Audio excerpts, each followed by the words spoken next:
Hello everyone and welcome back to the channel. I know it's been a while, but we have another video out for you.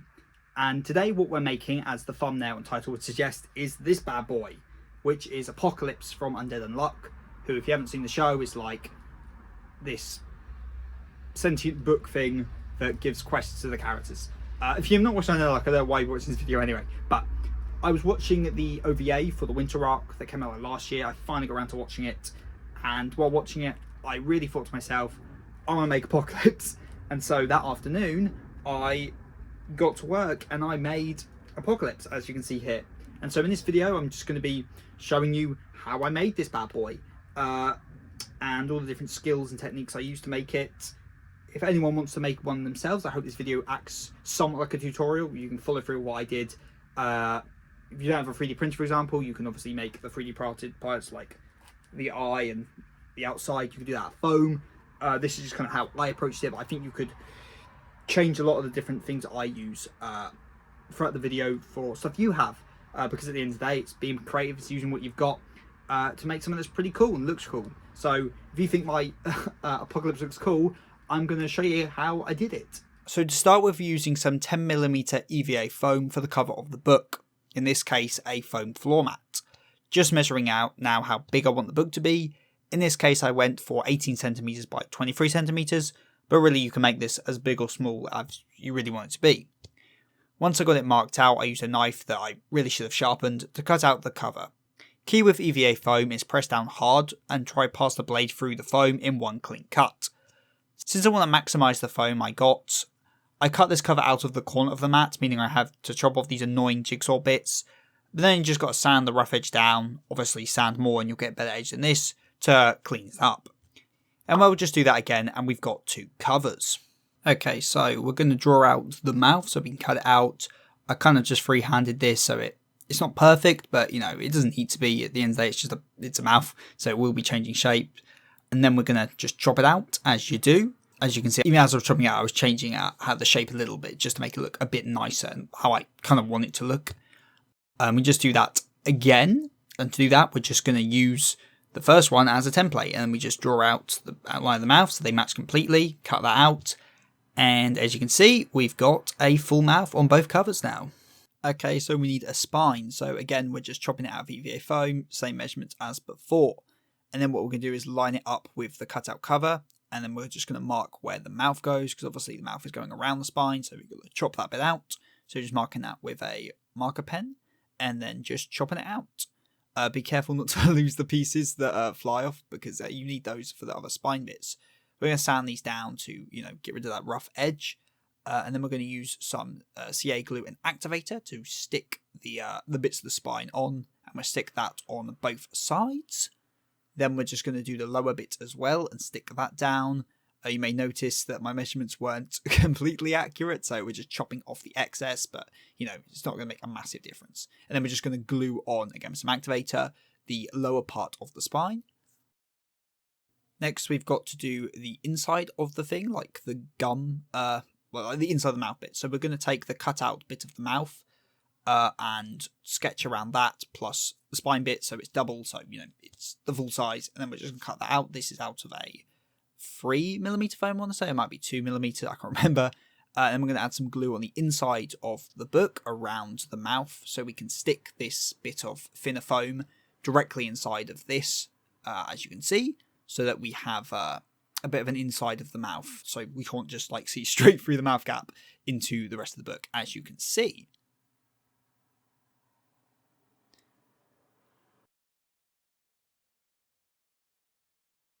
Next, we're going to hit it with the heat gun. Very important, we're working with foam, as it heat seals the foam, which is obviously much better for keeping the paint in, so it doesn't absorb the paint in, so you don't have to use much paint. Speaking of paint, let's get to painting. We're using a brown acrylic.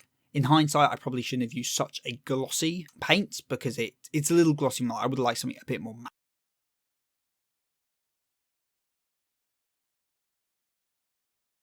Okay, so next we're getting out the foam clay. I love foam clay. If you never worked with it, it's basically like a clay that when it hardens, it turns into a EVA foam-like material. Great stuff. We're using it here to make the veins all over Apocalypse's cover. So it is as simple as just like squidging it into vein shapes and sticking it on. It really is that simple.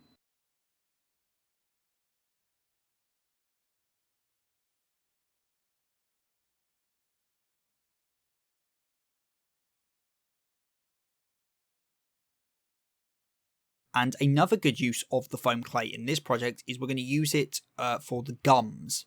So we're going to just fill in this underbit of EVA foam we stuck into the inside of the cover, and we're just going to fill this whole thing out with some clay foam.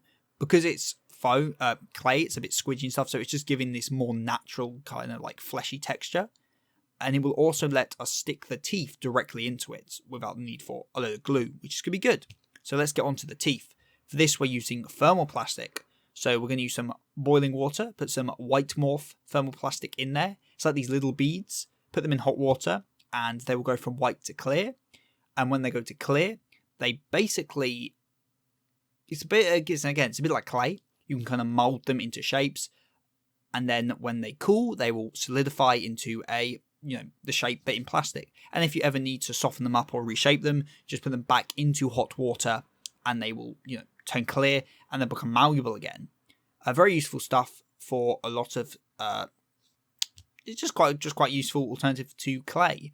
So we're rolling them up and pointing the edges so they kind of look like teeth. We've got the cutout bit of the mouth from the cover, which we use so we can kind of like just get the size right and see how many we need and all that jazz. So as you can see at the moment, they're clear, but they will be turning white with time as they solidify.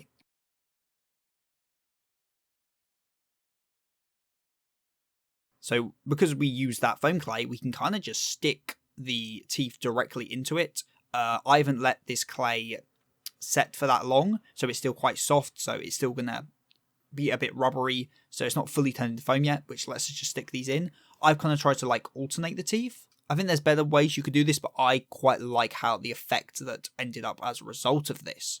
Yeah, see, I quite like that. I think that looks pretty cool. But there's more to the mouth than just the teeth. We also need to do like the gum ridge. So we're just using the same way we did with the veins. We're just using some clay foam, and we're just going to go around the edges with the clay foam to make kind of like a raised lip. I don't think this came out the best. It's not the neatest.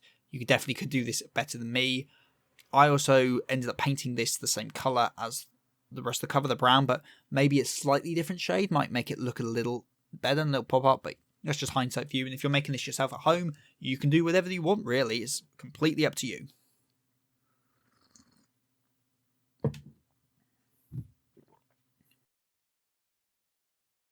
And there you go. That's the mouth basically finished. It just needs some paint. But before we get on to painting, we've got another detail to add.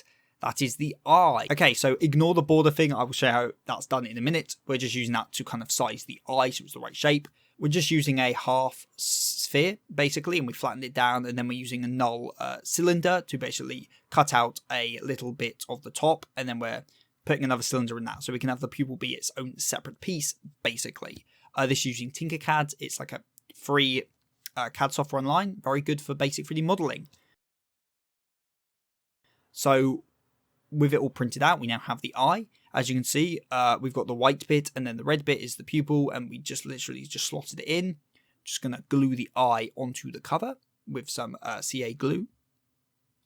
This was a bit nerve-wracking because, like, once it's on, it's not changing position. You have to, like, really hope that I lined it up to a position that I was happy with. But yeah, I think that looks pretty good. I think the mouth overall is a little too big, but it still looks good. We're then going to go around the eye the same way we did with the mouth, with just a bit of foam clay to make kind of a edge.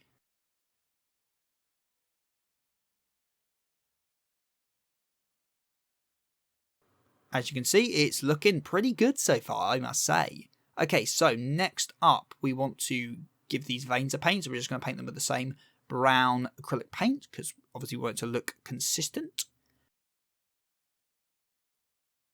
And then next after that, we're just going to add some little veins. I'm basically using like a bit of wire off like an old circuit. I need something like really thin. I'm using that as like a little paintbrush to like draw these really thin vein-like protrusions on the eyeball, which looks all right. I'm not good at like fiddly little bits of painting, so I'm glad I did it like that. Now you're going to watch me struggle to get some pink acrylic out of this bottle. I swear paint never wants to come out for me. And then we're going to mix it with a bit of red acrylic and try and make kind of like a gummy flesh colour, which we're obviously going to use for the gums. So we're just going to paint that on. I don't mind too much about getting the teeth because, you know, you have a bit of flesh over the gum, over like the top and the bottom of the teeth anyway. And then you just clean up any of the excess spill that you don't like with a bit of white acrylic. And then we're just going to do some clear coat on the eye and the mouth to give it that kind of glossy look. Back onto Tinkercad, we're now doing that border thing that I was talking about earlier. So basically the red box thing is the size of the cover, and then we're using a null bit to basically take out the middle of it, so we just have a nice border around the, you know, a border that fits the cover basically. I then measured out how big I want the gap to be, using another null block to cut out a segment. So now we've got the border minus where the mouth would be. We're then just using some triangles and we're just kind of lining them up. As you can see, I'm just looking at my little reference image there. And then we just like put three of them together. Luckily, we can snap to like 45-degree angles so we can make it nice and even. Then we just kind of copy and paste. I think, oh yeah, I didn't have it the right height, so I had to kind of like make sure it's the exact right height, and then I took out the bit, so it literally just fits perfectly into the corner now. And then we just copy and paste it, and we just shove it into all four corners, like so. And we've basically made a pretty simple version of the border. And then we just group that into one object, and then, as you can see, we are ready to print. I printed that in a gold TPU, and I think it came out looking pretty good. And as you can see, it fits just perfect. And so all we do now is just glue it on. It was kind of hard to film and glue at the same time. So yeah, you don't see me actually gluing it because it was kind of hard. But yeah, that is what the border looks like on it. I think that looks pretty dope. The inside is still a bit bad looking. So we're just going to get some more of this thin 3mm EVA foam, measure it out. And we're just going to chop a little slip off. And then we're just going to stick it on the inside like so. Just so we don't see the ugly back of the floor mats basically. So yeah, it's literally as simple as just gluing this on, and then that is the inside bit looking a little bit nicer. I may have forgot to film this bit, I do apologise, but I did want to add some pages into it, so I kind of just stuck some bits of paper in there, but I feel like you could also just say like the inside of a notebook and stick it in, that might be better. But yeah, as you can see, I literally just got like 10 pieces of paper and just folded them in half and just stuck the folded bit on the spine. And so that was how I made Appocalypse from Undead Unluck. Quite a fun range of skills in this project, a bit of foam work, a bit of 3D printing, some thermoplastic, some clay foam. And of course you could easily substitute some of these skills if you want, like you could cut the borders out of foam rather than 3D printing them. You could make the teeth out of air drying clay. You could even actually like leather bound the book cover, that might look quite cool. Which I think is the fun of a cosplay or prop building project, seeing what creative ways you can use to get your desired result. So overall, I'm very happy with how this Appocalypse prop turned out. So I hope you've enjoyed watching, and if anyone does give it a go, I'd love to see it. Instagram is always in the description, so if you ever want to show me something cool you've made, that's the place to go. Anyway, this has been Seth in Cosplay. Your cosplays are probably better than mine, and I'm signing out.